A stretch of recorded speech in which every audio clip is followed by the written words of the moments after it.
আসসালামু আলাইকুম। আজকে আমি রোস্ট রান্না করব।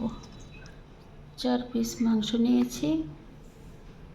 এখন আমি দিয়ে দিচ্ছি একটু লেবু রস।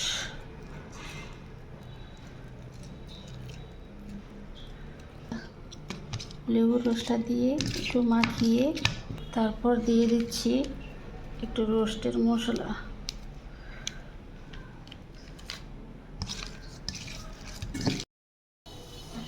ফ্রাই প্যানে তেল দিয়ে দিচ্ছি। এখন মাংসগুলি দিয়ে দিচ্ছি। সবগুলি মাংস আমি ভেজে নেব।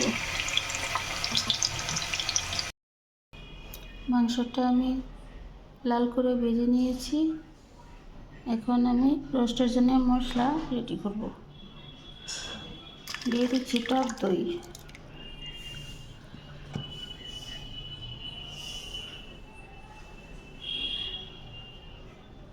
পেঁয়াজ বাটা, বাদাম কিশমিশ বাটা, জিরার গুঁড়া,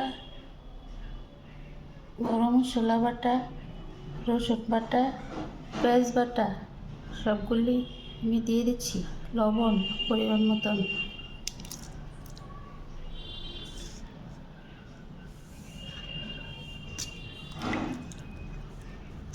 দিয়ে দিচ্ছি রোস্টের মশলা, গুঁড়া মশলাটা দিয়ে দিচ্ছি। সব একসাথে মিক্সড করে নিচ্ছি। তেলটা গরম হয়ে গিয়েছে। এখন পেঁয়াজ আর তেজপাতা দিয়ে দিচ্ছি।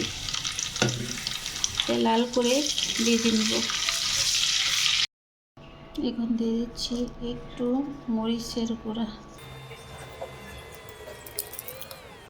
লাল করে ভেজে নিয়েছি। এখন দিয়ে দিচ্ছি মশলাটা, দিচ্ছি মাংসগুলি। এখন দিয়ে দিচ্ছি কাঁচামরিচ আর চিনি। রোস্ট হয়ে গিয়েছে, আমি এখন নামিয়ে নেব।